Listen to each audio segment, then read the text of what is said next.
화요일 아침에 이슈 레이더 시간입니다. 신인규 기자 오늘도 어김없이 나와 있습니다. 안녕하세요. 안녕하십니까?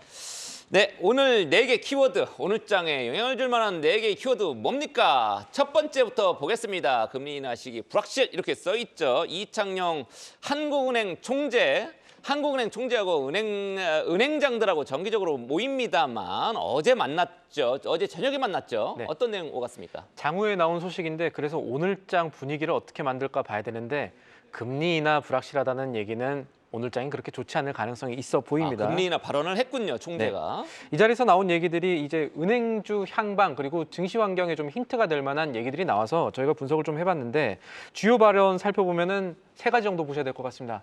첫 번째로 은행주랑 금융섹터 관련해서 살펴보실 만한 발언이 있는데 이창용 총재가 어떤 말을 했냐면 가계대출을 계속적으로 은행들이 안정적으로 관리해 나가는 가운데 기업 신용이 생산적인 부분으로 유입될 수 있도록 유도하는 것이 매우 중요하다 이렇게 발언을 했습니다. 가계대출을 안정적으로 관리하자는 말은요. 은행 입장에선 금리 인상을 해서 금리를 우대해서 가계대출을 늘리는 거를 지금의 정부가 이제는 좀 좋아하지 않는 상황인가 이렇게 이해를 할 수가 있습니다. 근데 뭘 봐야 되냐면 연말 연초에는 이거랑 분위기가 달랐죠. 상생금융 이야기를 하면서 가계대출 금리 좀 낮춰라 된다 이런 얘기를 했었는데 지금 기조가 하는 총재 입에서 좀 바뀐 듯한 발언들이 나온 겁니다. 이렇게 되면은 은행 입장에선 대출금리, 가계대출금리 안 내려도 되는 환경들이 조금 더 커진 거니까 은행 순이자 마진 늘어나고 기분 나쁘지 않은 발언이겠다 볼 수 있지만 돈 빌려야 되는 이 국민들 입장에서 뭐 그렇게 기분이 안 좋을 수 있겠죠. 또 한편으로 가계대출과 기업 신용 분리해서 이야기를 했는데 이것은 은행이 산업 측면에서 필요한 부분에는 돈을 좀 잘 빌려줘라 이런 강요로 해석을 할 수가 있겠고요. 또 증시 전망적으로 봤을 때는 이 총재의 발언이 긍정적이기보다는 부정적인 환경을 만들 가능성이 큽니다.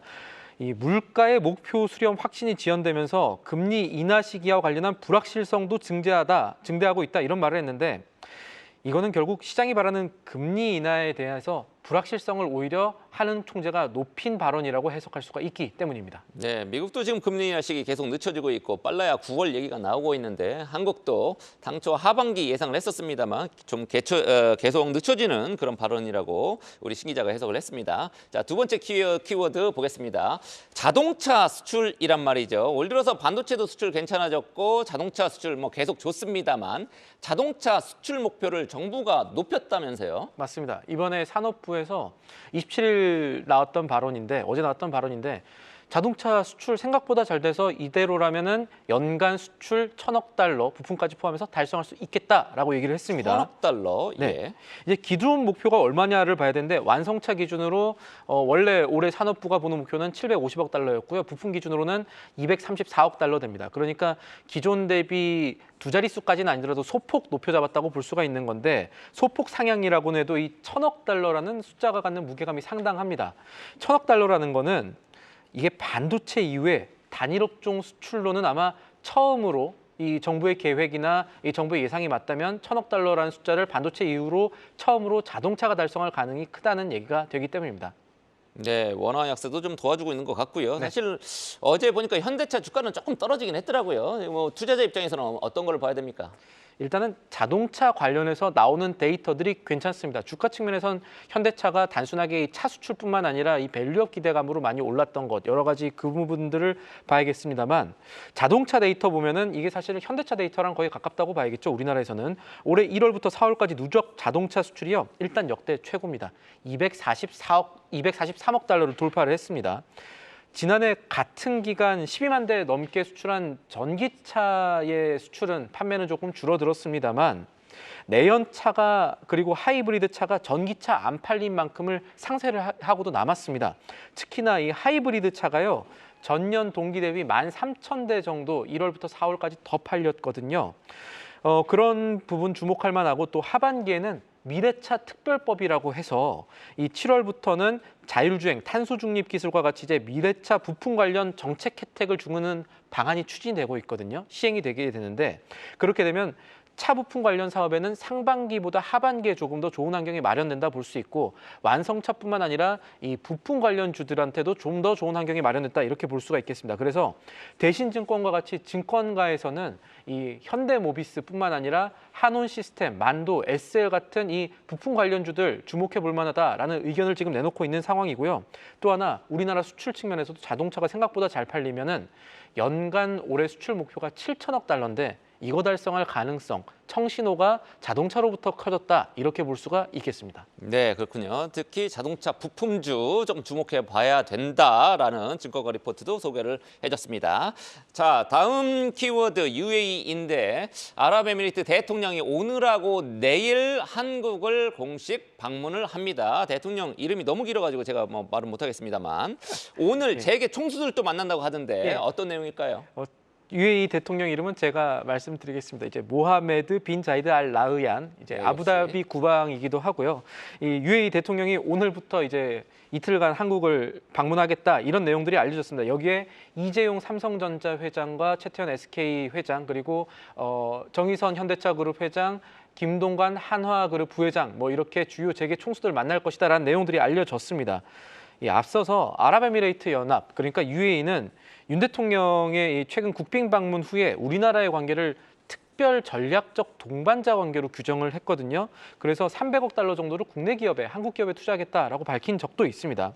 그래서 시장에서는 이번에 UAE 대통령 방안으로 투자 아이디어 어디에 집중할까 이런 생각을 해볼 수가 있을 거고 이것이 오늘장으로 움직일지 좀 살펴봐야 될 것 같은데 그동안의 흐름 살펴보면 아랍에미리트가 어디에 관심 많이 갖고 있느냐 국내 관련해서는 원전, 건설, 방산 쪽에 관심이 많을 것이다라는 것들이 시장의 중론입니다. 우리 바라카 원전 우리가 아주 멋지게 지어줬죠. 맞습니다. 그런 적도 있고 지난 2022년에는 이 국내산 무기입니다. 천궁2를 UAE가 약 한 5조 원 정도의 규모로 도입한 적이 있고요. 또 아까 원전 이야기하셨으니까 이 아랍에미리트는 이제 기후 협약하면서 앞으로 30년 동안 원자력으로 충당하는 나라의 발전량 앞으로 기존 대비 3배 이상 늘리겠다라고 합의한 적도 있는 나라입니다. 그런 부분들을 생각하면 앞서 말씀드린 이 국내 주요 4명의 주요 총수들을 갔는데 아마도 김동관 한화 부회장이 할 말이 조금 더 많을 것 같긴 합니다. 관련해서 이 건설 들고 있는 지주사 한화의 주가라든가 아니면은 한화 시스템, 한화 에어로스페이스와 같은 방산주 관련해서 오늘 주가 흐름도 주목할 만한 부분이 있다고 할 수가 있겠습니다. 네, 방산주 또 원전 어제도 많이 오르긴 했습니다. 뭐 UAE가 추가 발주를 한다고 하면 당연히 우리나라가 조금 유리할 것 같다. 뭐 이런 생각은 좀 드네요. 자, 마지막 키워드는 엔터주입니다. 지금 민희진 사태 이후에 여러 가지 지금 뭐 논란이 많고 그래서 엔터주들 계속 지지부진 뭐 민희 사태 때문은 아닙니다만 여러 가지 이유로 겹쳤죠. 지지부진하던 엔터사사 주가가 바닥을 쳤다 이런 얘기가 나온다면서요. 최근의 추세 보면은 그렇습니다. 어제 이 SM 같은 경우는 장중에 10만 원선 돌파인데 이거 6개월 만에 처음으로 있는 일이었고요.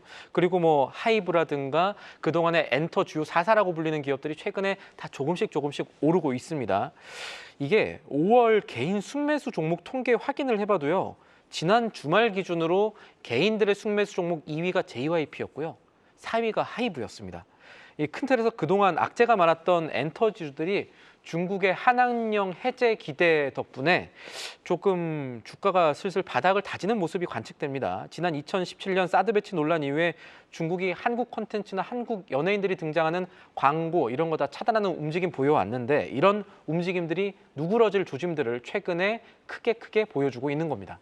네, 특히 YG하고 JYP 주가는 뭐 미끄럼타도 될 정도로 최근에 너무 많이 좀 떨어진 측면이 있죠. 지금 한한령 해제 기대가 나오고 있다. 뭐 리창 총리도 중국에서 이제 한국 방문하고 있고 그렇죠. 요거 어떤 부분 살펴봐야 됩니까?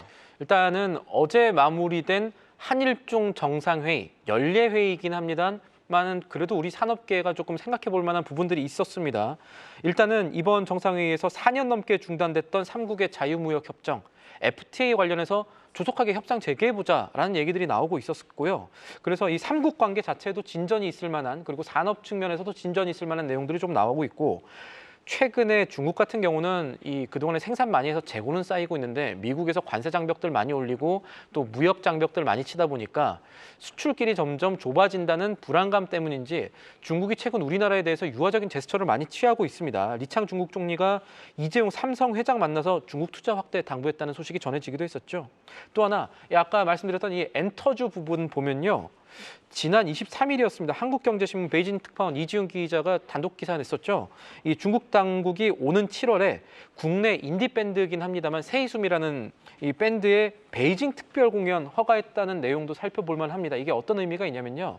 중국이 지난 2015년, 2016년 빅뱅의 공연 허가 이후로 이 대중 가수 공연 허가가 이번이 처음이라는 점 눈여겨보실 만한 부분이 되겠습니다. 네, 이거 뭐 공연하는데 좀 빨리빨리 허가 좀 빨리 내줬으면 좋겠습니다. 이것저것 제한 좀 하지 않고 직전 코너였던 이시엔 특징주에서 보니까 SM이 중국 비중이 높답니다. 어제 뭐 주가가 그래서 많이 뛴 그런 측면이 여기서 발생했던 것 같기도 하고요.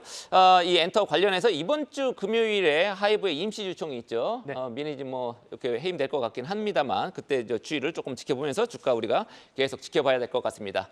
자, 이슈 레이더 시간이었습니다. 계속해서 다양한 경제 이슈를 알고 싶다면 구독과 좋아요, 알림 설정 부탁드립니다. AI 캐스터 권미정이었습니다.